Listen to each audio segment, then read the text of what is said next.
Olá, graça e paz. Estamos iniciando a leitura da Bíblia em 365 dias, uma dose de amor com a Palavra de Deus. Hoje, no 110º dia, trago para leitura e comentários bíblicos os livros de Deuteronômio, capítulo 33 e capítulo 34, livro de Jó, capítulo 24, e o livro de Mateus, capítulo 1. A minha recomendação é que todos tenham em mãos bloco de anotação, caneta ou lápis. A Bíblia, tão importante quanto a sua leitura diariamente, nos traz refrigério para a alma, sabedoria, sobretudo nos aproxima de Deus, fortalecendo assim a nossa fé e esperança. Meu irmão e minha irmã, todos nós temos a necessidade de estarmos em comunhão com Deus diariamente. Comunhão esta, através da leitura da Bíblia, ouvir os nossos devocionais, orar junto conosco.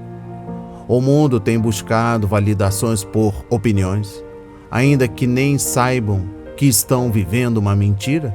Estamos vivendo dias em que cada um tem uma verdade.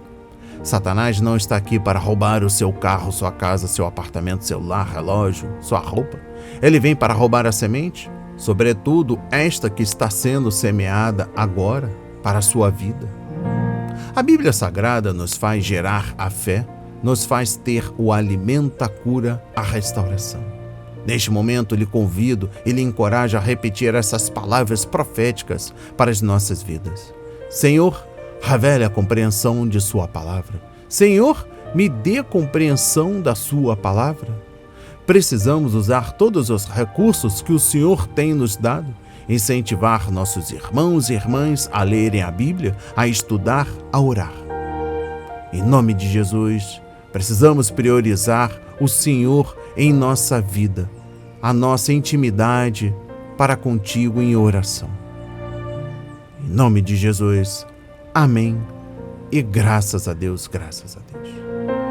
Se desconecte de tudo e permita que a palavra do Senhor adentre em vossos corações. Vamos para a leitura no livro de Deuteronômio, capítulos 33 e capítulo 34. A bênção de Moisés. Esta é a bênção que Moisés, homem de Deus, deu aos filhos de Israel antes da sua morte. Ele disse: O Senhor veio do Sinai e lhes alvoreceu de Seir. Resplandeceu desde o monte Parã. Ele veio das miríades de santos. À sua direita havia para eles o fogo da lei. Na verdade, amas os povos. Todos os teus santos estão na tua mão. Eles se colocam a teus pés e aprendem das tuas palavras. Moisés nos deu a lei, a herança da congregação de Jacó. O Senhor se tornou rei em Jesurum, quando se congregaram os chefes do povo com as tribos de Israel. Que Ruben viva e não morra, e que não sejam poucos os seus homens. Isto é o que disse de Judá. Ouve, ó Senhor, a voz de Judá, e faze com que volte ao seu povo. Com as tuas mãos luta por ele, e sê tua ajuda contra os seus inimigos. De Levi disse: Dá, ó Deus, o teu Tumim e o teu Urim para o homem fidedigno que tu provaste em Massá, com quem discutiste nas águas de Meribá. Aquele que disse a seu pai e a sua mãe: Nunca os vi, e que não conheceu os seus irmãos e não estimou os seus filhos, pois guardou a tua palavra e observou a tua aliança. Ensina os teus juízos a Jacó e a tua lei a Israel. Oferece incenso às tuas narinas e holocausto sobre o teu altar. Abençoa o seu poder, ó Senhor, e aceita a obra das suas mãos. Fere os lombos dos que se levantam contra ele e o odeiam, para que nunca mais se levantem. De Benjamim disse: O amado do Senhor habitará seguro com ele. Todo dia o Senhor o protegerá, e ele descansará nos seus braços.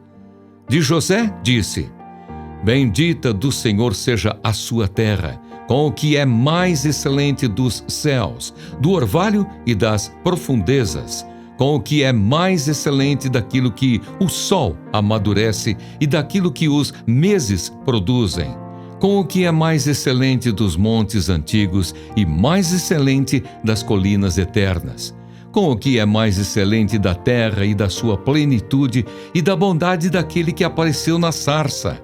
Que tudo isto venha sobre a cabeça de José, sobre a cabeça do príncipe entre seus irmãos. Ele tem a imponência do primogênito de um touro, e os seus chifres são como os de um boi selvagem. Com eles rechaçará todos os povos, até as extremidades da terra. Tais, pois, são as miríades de Efraim, e tais são as milhares de Manassés. De Zebulon disse: Alegre-se Zebulon nas suas viagens, e você, Issacar, nas suas tendas. Os dois chamarão os povos ao monte, ali oferecerão sacrifícios aceitáveis, porque sugam a abundância dos mares e os tesouros escondidos da areia. De Gade disse: Bendito aquele que expande o território de Gade. Como leoa ele fica à espreita e despedaça o braço e o alto da cabeça. Ficou com a melhor parte, porque ali estava escondida a porção que cabe ao chefe. Ele veio com os chefes do povo, executou a justiça do Senhor e os seus juízos para com Israel. De Dan disse: Dan é um leãozinho que vem saltando de Bazã. De Naftali disse: Naftali receberá favores e, cheio da bênção do Senhor, possuirá o lago e o sul. De Asser disse: Bendito seja Asser entre os filhos de Jacó, que ele seja favorecido pelos seus irmãos e banhe em azeite os seus pés. Sejam de ferro e de bronze os seus ferrolhos, e que a sua paz dure como os seus dias. Não há ninguém como Deus, ó Jesurum. Ele cavalga sobre os céus para ajudar você e com a sua alteza sobre as nuvens. O Deus eterno é a sua habitação, e por baixo de você ele estende os braços eternos. Ele expulsou os inimigos de diante de você e disse: Destrua-os. Israel, pois, habitará seguro, a fonte de Jacó habitará a sós, numa terra de cereal e de vinho, e os seus céus desfilarão orvalho. Feliz é você, ó Israel! Quem é como você? Povo salvo pelo Senhor, que é o escudo que o socorre, a espada que lhe dá alteza. Assim, os seus inimigos se sujeitarão a você, e você pisará os seus altos. A morte de Moisés. Então Moisés subiu das campinas de Moabe ao Monte Nebo, ao alto do Monte Pisga, que está em frente de Jericó. E o Senhor lhe mostrou toda a terra de Gileade até Dan, e todo o Naftali, e a terra de Efraim e Manassés, e toda a terra de Judá até o mar ocidental, e o Neguebe, e a campina do vale de Jericó, a cidade das palmeiras, até a região de Zoar. E o Senhor disse a Moisés: Esta é a terra que sob juramento prometi a Abraão, a Isaque e a Jacó, dizendo que a daria à descendência deles. Estou permitindo que você a veja com os seus próprios olhos, mas você não entrará nela. Assim Moisés, servo do Senhor, morreu ali, na terra de Moabe, segundo a palavra do Senhor. Este o sepultou num vale, na terra de Moabe, diante de Bet-peor, mas até hoje ninguém sabe o lugar da sua sepultura. Moisés tinha 120 anos quando morreu, mas os seus olhos não se haviam enfraquecido e ele não havia perdido o vigor. Os filhos de Israel prantearam Moisés durante 30 dias, nas campinas de Moabe. Então se cumpriram os dias do pranto do luto por Moisés. Josué, filho de Num, estava cheio do espírito de sabedoria, porque Moisés havia imposto as mãos sobre ele. Assim os filhos de Israel lhe deram ouvidos e fizeram como o Senhor havia ordenado a Moisés. Nunca mais se levantou em Israel um profeta como Moisés, com quem o Senhor tratava face a face. Nunca houve ninguém que fizesse todos os sinais e maravilhas que, por ordem do Senhor, ele fez na terra do Egito, a Faraó, a todos os seus oficiais e a toda a sua terra. Nunca houve quem tivesse tanto poder e fizesse os grandes e terríveis feitos que Moisés realizou à vista de todo o Israel.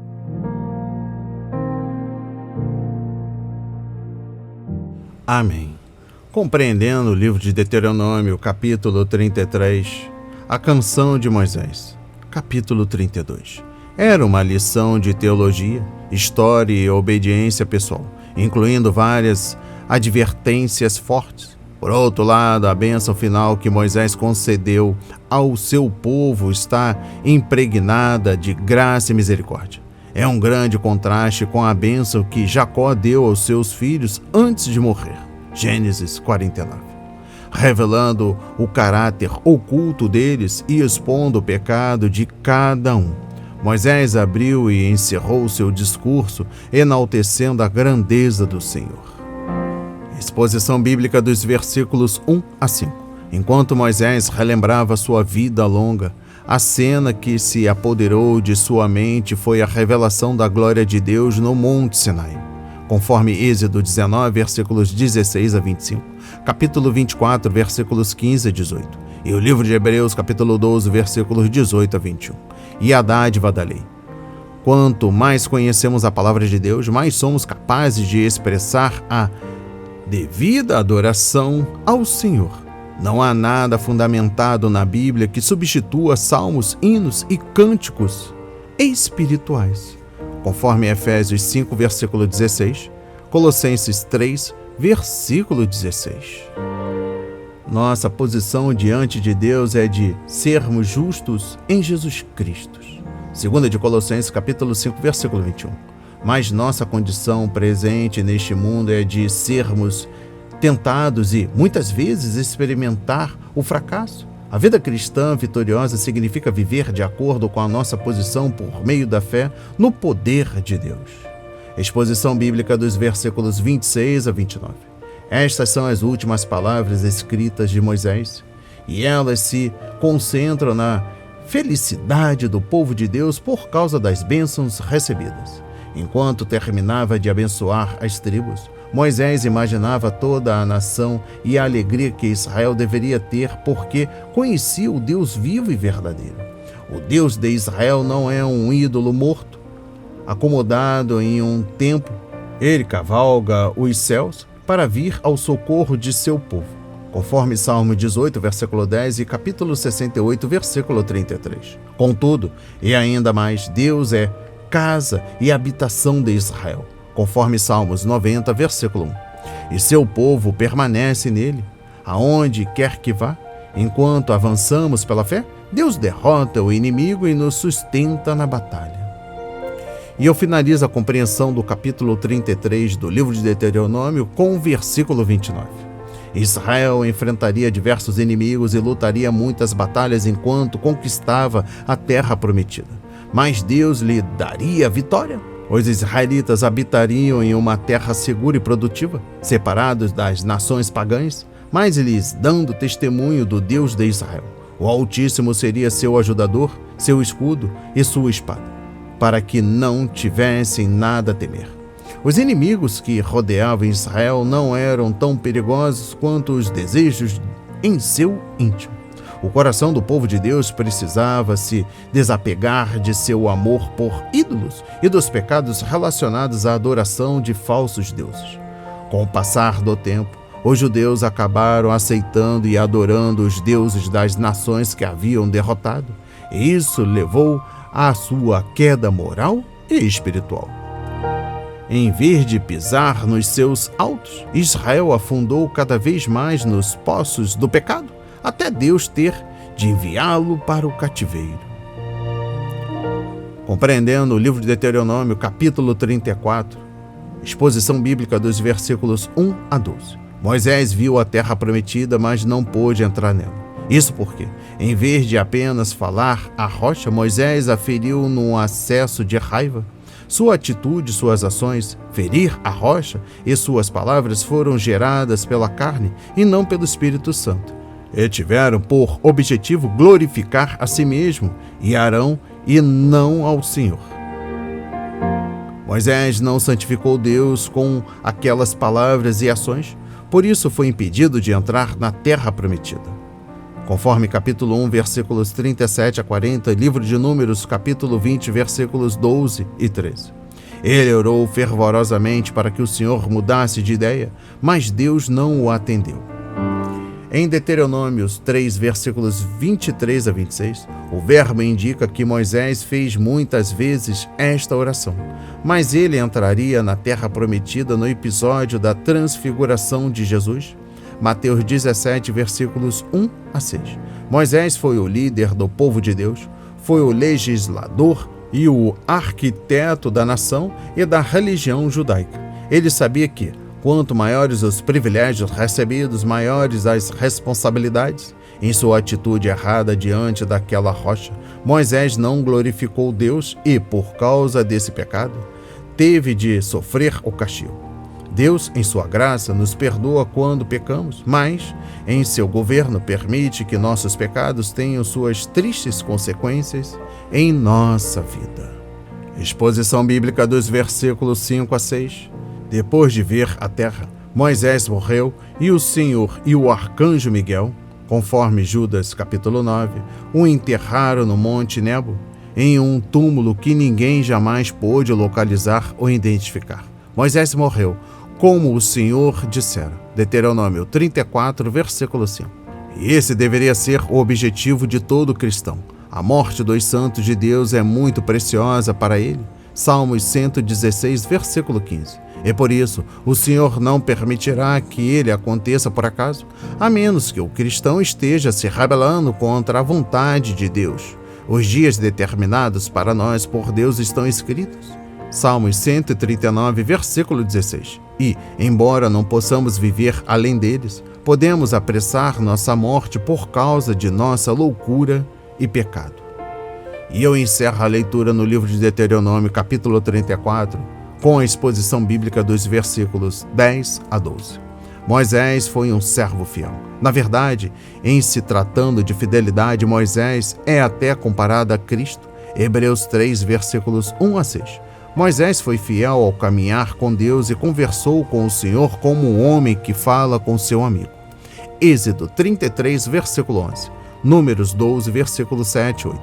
O segredo de sua vida não foram suas habilidades. Ele mesmo disse não ter nenhuma, nem a educação que recebeu no Egito. Atos 7, versículo 22. Mas a sua humildade e caminhada com o Senhor. Ele passou tempo com Deus, ouviu a palavra do Senhor e obedeceu às ordens divinas. Moisés foi um intercessor fiel. Muitas vezes ele se prostrou com o rosto em terra e rogou a Deus que não julgasse o povo. E, no monte, orou até ter a certeza de que o Senhor iria com eles na jornada. Como os apóstolos, Moisés foi um homem que se dedicou à oração e ao ministério da palavra, conforme Atos 6, versículo 4. Como Jesus com os seus apóstolos, ele ensinou ao povo a palavra e depois orou para que esse povo recebesse e cresce. Vamos para a leitura no livro de Jó, capítulo 24.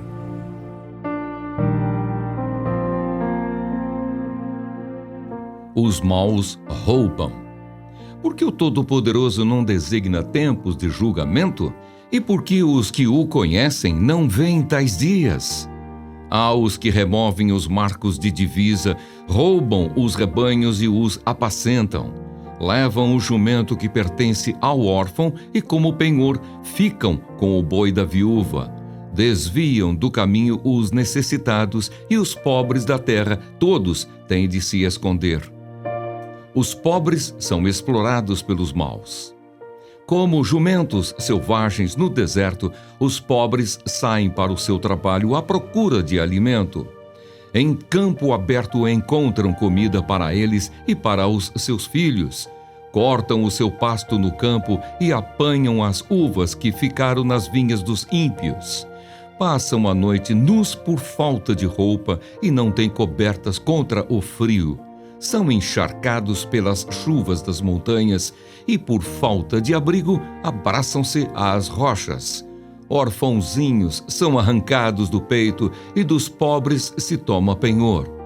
Os pobres andam nus, sem roupa, e famintos carregam os feixes. Entre os muros desses perversos, espremem o azeite, pisam as uvas no lagar enquanto padecem sede. Desde as cidades gemem os que estão para morrer e a alma dos feridos pede socorro, mas Deus não considera isso anormal. Perversos, assassinos, adúlteros, ladrões. Os perversos são inimigos da luz, não conhecem os seus caminhos, nem permanecem nas suas veredas. O assassino se levanta de madrugada, mata o pobre e o necessitado, e de noite se torna ladrão. O olho do adúltero aguarda o crepúsculo, dizendo: ninguém me verá, e cobre o rosto. Nas trevas, ladrões invadem as casas, mas de dia ficam escondidos. Não querem nada com a luz, pois a manhã é para todos eles como sombra de morte, mas os terrores da noite lhes são familiares. Deus atenta ao perverso. Os perversos são levados rapidamente na superfície das águas. A porção deles na terra é maldita, e por isso já não andam pelo caminho das vinhas. A seca e o calor desfazem as águas da neve, a sepultura faz o mesmo com os que pecaram. A mãe se esquecerá deles, os vermes os comerão com gosto. Nunca mais haverá lembrança deles. A injustiça será quebrada como uma árvore. Maltratam as estéreis, que não têm filhos, e não fazem o bem às viúvas. Mas Deus, por sua força, prolonga os dias dos valentes. Eles se veem em pé quando desesperavam da vida. Ele lhes dá descanso e nisso se apoiam. Mas os olhos de Deus estão atentos aos caminhos deles. São exaltados por breve tempo, depois passam, colhidos como todos os demais. São cortados como as espigas do trigo. Se não é assim, quem me desmentirá e anulará as minhas palavras? Amém. Compreendendo o livro de Jó, capítulo 24. Todo este capítulo concentra-se nas aparentes injustiças que Deus permite no mundo. Jó começa seu discurso, na verdade, com uma pergunta: por que Deus não marca dias específicos para julgamento? Assim eu poderia participar e dizer o que penso do modo como Ele está dirigindo o mundo. Jó começa com as injustiças na terra, versículos 1 a 11, e depois passa para crimes na cidade, versículos 12 a 17. Ele encerra seu discurso com uma maldição contra os ímpios, versículos 18 a 25. Se Deus não os julgar, Jó fará isso. Exposição bíblica dos versículos 1 a 11. Na maior parte do mundo antigo, não havia muros ou cercas para separar as terras. Cada família tinha seu pedaço de terra e as pessoas respeitavam os limites. Marcos de delimitação. Veja em Deuteronômio 19, versículo 14, Provérbios 22, versículos 28 e capítulo 23, versículo 10. Deus prometeu amaldiçoar aqueles que mudassem os marcos e roubassem terras. Deuteronômio 27, versículo 17. Mas os ímpios fazem isso e não paravam por aí. Não só exigiam a terra, mas também os animais que pastavam nela. Tiravam as ovelhas, jumentos e bois das viúvas e dos órfãos e os deixavam na pobreza. Esta passagem dá uma das imagens mais explícitas da situação difícil dos pobres encontradas em qualquer parte da Bíblia. Exposição bíblica dos versículos 12 a 17. Como Deus pode permitir esses crimes na cidade? Jó começa com os assassinatos, versículos 12 a 14. Ele ouve o gemido dos feridos e vê a morte dos inocentes. Jó nunca matou ninguém, mas seus amigos disseram que ele estava sob o juízo de Deus. No versículo 15, Jó menciona pecados sexuais que são certamente desenfreados em muitas de nossas cidades. O adúltero e o estuprador esperaram a escuridão antes de espreitarem as vítimas para satisfazer os seus desejos. Também o ladrão espera a escuridão para invadir as casas que pretende roubar. Versículos 16 e 17. Exposição bíblica dos versículos 18 a 25. Esta passagem pode ser vista como uma descrição do que acontecerá com os ímpios, e também pode ser interpretada como uma denúncia, uma maldição contra eles. Considerando o estado de espírito do orador, é possível que expresse uma maldição pessoal de Jó contra os ímpios, que parece escapar do juízo. E eu encerro a compreensão do livro de Jó, capítulo 24, trago o versículo 21. As injustiças na sociedade causam muita dor na vida das pessoas e com certeza deveríamos fazer todo o possível para defender a lei e promover a retidão.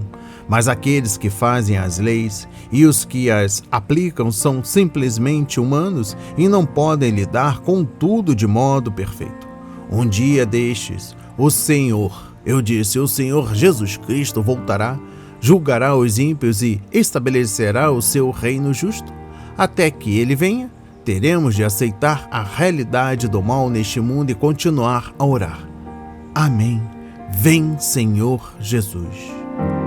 Apocalipse 22, versículo 20. Vamos para a leitura no livro de Mateus, capítulo 1.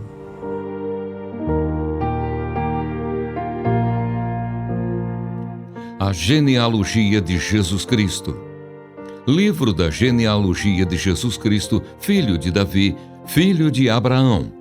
Abraão gerou Isaque, Isaque gerou Jacó, Jacó gerou Judá e os seus irmãos. Judá gerou Pérez e Zerá, cuja mãe foi Tamar. Pérez gerou Esrom, Esrom gerou Arão. Arão gerou Aminadab, Aminadab gerou Naasson. Naasson gerou Salmão, Salmão gerou Boaz, cuja mãe foi Raabe. Boaz gerou Obed, cuja mãe foi Rute, e Obed gerou Jessé. Jessé gerou o rei Davi, e o rei Davi gerou Salomão, cuja mãe foi aquela que tinha sido mulher de Urias. Salomão gerou Roboão, Roboão gerou Abias, Abias gerou Asa, Asa gerou Josafá, Josafá gerou Jorão, Jorão gerou Uzias, Uzias gerou Jotão, Jotão gerou Acás, Acás gerou Ezequias, Ezequias gerou Manassés, Manassés gerou Amon, Amon gerou Josias, Josias gerou Jeconias e os seus irmãos, no tempo do exílio na Babilônia. Depois do exílio na Babilônia, Jeconias gerou Salatiel, e Salatiel gerou Zorobabel.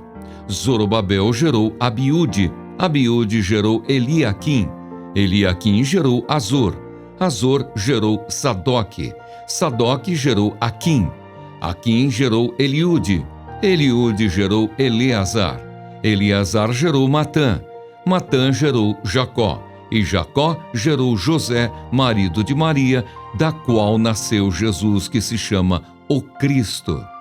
Assim, todas as gerações, desde Abraão até Davi, são 14. Desde Davi até o exílio na Babilônia, 14 gerações. E desde o exílio na Babilônia até Cristo, 14 gerações. O nascimento de Jesus Cristo. O nascimento de Jesus Cristo foi assim.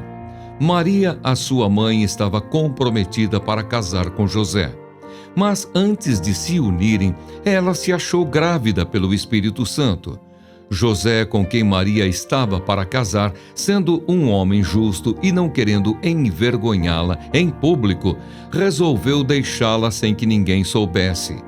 Enquanto ele refletia sobre isso, eis que lhe apareceu em sonho um anjo do Senhor, dizendo: José, filho de Davi, não tenha medo de receber Maria como esposa, porque o que nela foi gerado é do Espírito Santo. Ela dará à luz um filho e você porá nele o nome de Jesus, porque ele salvará o seu povo dos pecados deles. Ora, tudo isto aconteceu para se cumprir o que foi dito pelo Senhor por meio do profeta. Eis que a virgem conceberá e dará à luz um filho, e ele será chamado pelo nome de Emanuel. Emanuel significa Deus conosco. Quando José despertou do sono, fez como o anjo do Senhor lhe havia ordenado e recebeu Maria por esposa. Porém, não teve relações com ela, enquanto ela não deu à luz um filho, a quem pôs o nome de Jesus. Amém. Compreendendo o livro de Mateus, capítulo 1. As genealogias eram muito importantes para os judeus, pois sem elas, eles não poderiam provar que faziam parte de uma das tribos e, assim, reivindicar seus direitos às heranças. Qualquer um que se dissesse o filho de Davi, capítulo 12, versículo 23, teria de provar isso. Mateus apresentou a árvore genealógica de Nosso Senhor por meio de seu pai adotivo, José, enquanto Lucas apresentou a linhagem de Maria. Lucas 3, versículos 23 a 38. Exposição bíblica dos versículos 2 a 16. Esta lista de nomes é uma parte vital do registro do Evangelho. Ela revela que Jesus Cristo é um personagem histórico e que toda a história judaica preparou o caminho para o seu nascimento. Em sua providência, Deus governou e prevaleceu para realizar seu grande propósito em trazer seu Filho ao mundo. A genealogia do início do Evangelho também ilustra a maravilhosa graça de Deus. Os nomes de mulheres normalmente não eram incluídos nas genealogias judaicas, uma vez que os nomes e heranças vinham por meio dos pais. Mas, nessa lista, encontramos referência a 4 mulheres da história do Antigo Testamento: Tamar, versículo 3, Raabe e Ruth, versículo 5, e Batseba, a mulher de Urias, versículo 6.